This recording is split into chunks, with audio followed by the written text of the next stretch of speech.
Ох, ну, короче, вот что питание животворящее делает, как говорится.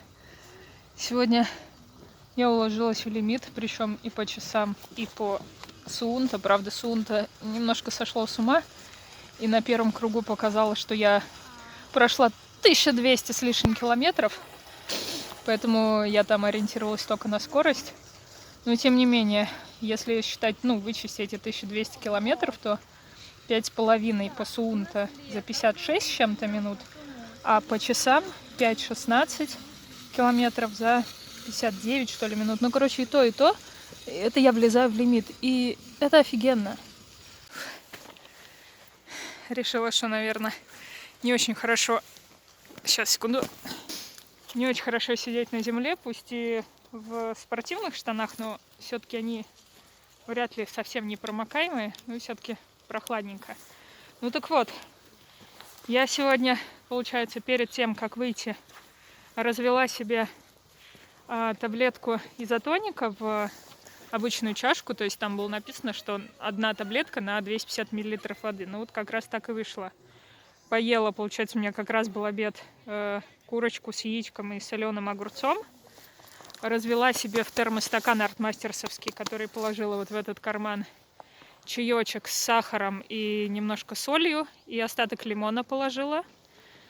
Получается, взяла его с собой, взяла с собой шоколадку, но я поняла, что шоколадка это очень плохо, потому что после нее хочется пить еще больше, чем без нее. То есть и так хотелось безумно пить, и я так думаю, что нужно будет, у меня вот тут еще на поясе сумка, но сейчас в ней лежат там что-то пауэрбанк, ключи, наверное, не знаю, всякие такие мелочи. Вот, а послезавтра я так думаю, что я возьму какой-нибудь еще термостаканчик и положу туда просто воду, обычную воду, ну или тот же самый изотоник, что-нибудь, потому что вот этого вот стакана чая, который вообще 0,33, но у меня получилось там где-то 0,25, наверное.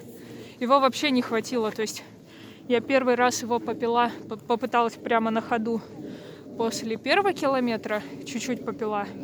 Потом после 2 километров я себе сделала прям остановку, скажем так, пункт питания. Вот, кстати, не знаю, наверное, часы в этот момент стопорились.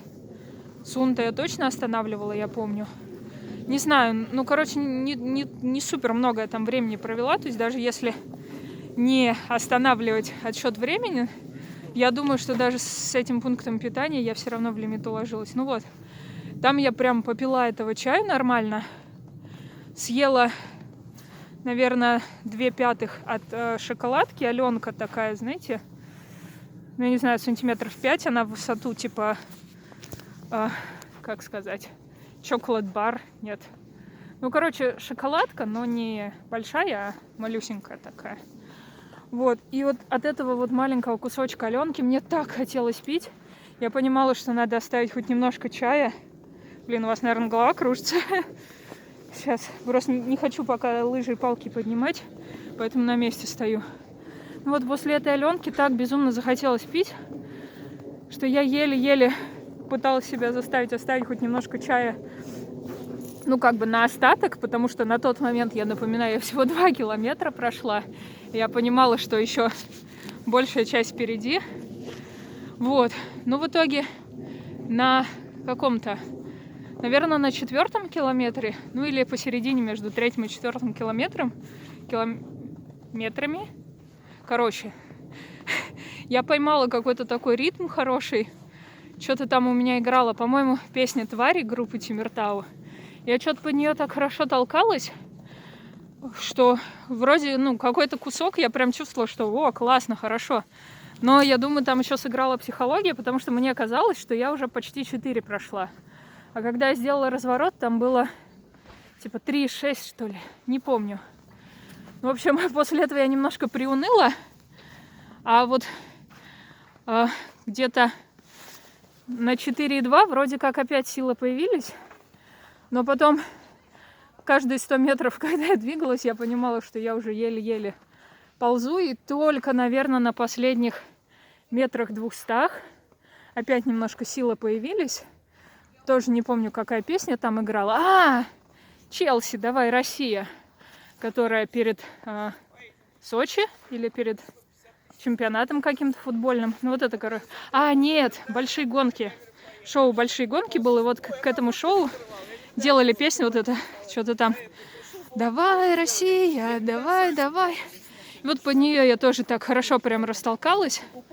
Но, правда, получилось так, что я почти всю дорогу катилась скорее классикой, потому что что-то коньком у меня вообще не получалось.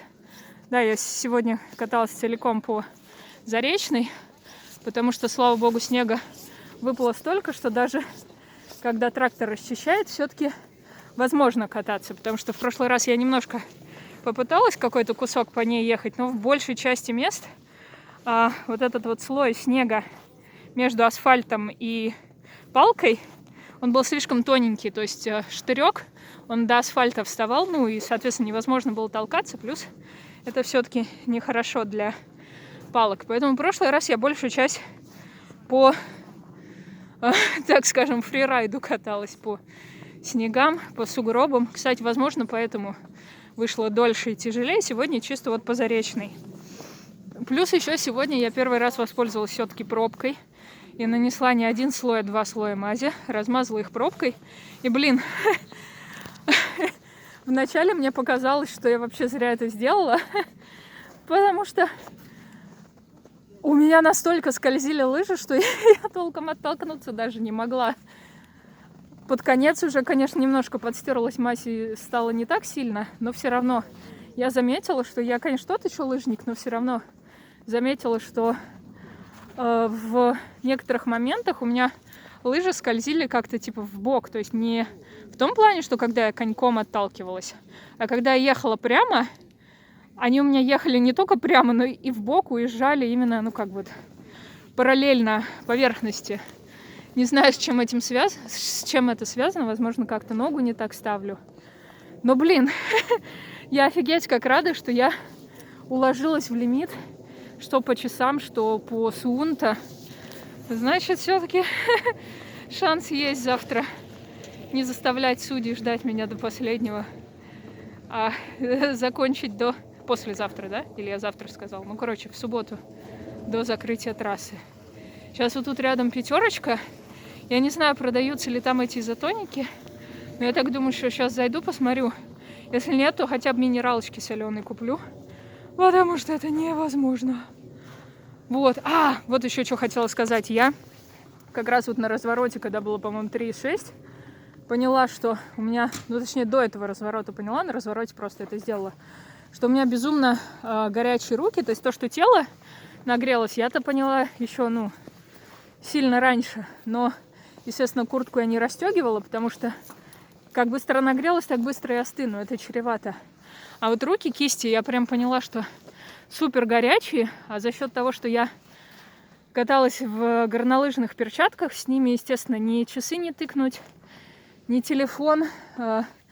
Ну, термостакан можно, конечно, открыть, но тоже не особо удобно. Ну, короче, приходилось постоянно отстегивать темляк, доставать руку из перчатки, эту палку под мышку. Ну, короче, кучу манипуляций делать.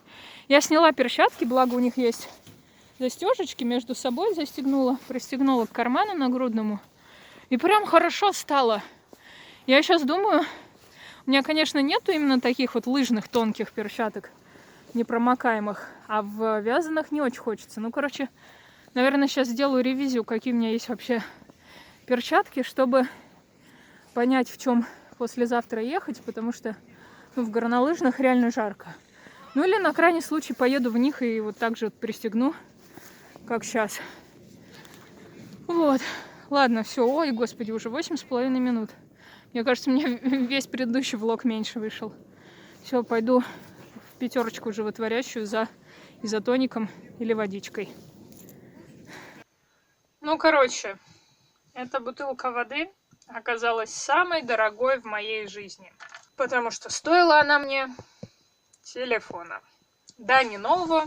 Samsung Galaxy A7 2018 года выпуска, но это был мой единственный телефон. Сейчас я снимаю, думаю, по качеству картинки видно, на мамин старый Moto C на 7-м андроиде. Причем сам телефон-то, видимо, работает, потому что не успевшие отключиться от него часы до сих пор получают уведомления из телеграмма, из смс-ок, но экран не работает. То есть вот только какая-то голубая полосочка немножко по боку вспыхивает, и все. На кассе, когда я пробивала эту воду на автоматической, зачем туда пошла, не знаю, полезла в телефон в приложение с картами, чтобы пробить карту пятерочки. И телефон упал на кафельный пол прямо экраном вниз. И несмотря на защитный экран, видимо, какие-то контакты отошли. Я подумала, ну ничего страшного, 100 раз так падал, там же есть защитный экран. И когда он не включился, я подумала, ну сейчас, наверное, просто перезагрузится и все. Но нет, он не перезагрузился. Так что, походу, ни влога с гонки не будет, ни записи тренировки этой не будет. Ну, точнее, с часов-то я запишу, но только куда я это загружу? А сун-то, естественно, я не запишу. Потому что сомневаюсь, что на мамин телефон что-то встанет. Потому что недавно здесь перестало работать приложение YouTube, которое здесь стояло и работало до этого прекрасно. Сюда не встает VPN, которым я пользуюсь на всех остальных устройствах. Ну, точнее как, через костыли мы его все-таки поставили, но он не со всеми приложениями работает. И сомневаюсь, что, короче, сюда что-то встанет. Как-то так. Начали за здравие этот влог, а заканчиваем, как говорится, за упокой. Нет, я, конечно, понимаю, что я на Старый Новый год, глядя на свечку, пожелала, чтобы мне кто-нибудь подарил Samsung Galaxy вот этот S24 Pro, Ultra, там вот с 10-кратным увеличением, все вот это вот все, чтобы при этом все были живы и здоровы и все такое. Но, кажется, надо было еще упомянуть, чтобы мой нынешний телефон оставался в рабочем состоянии. Так.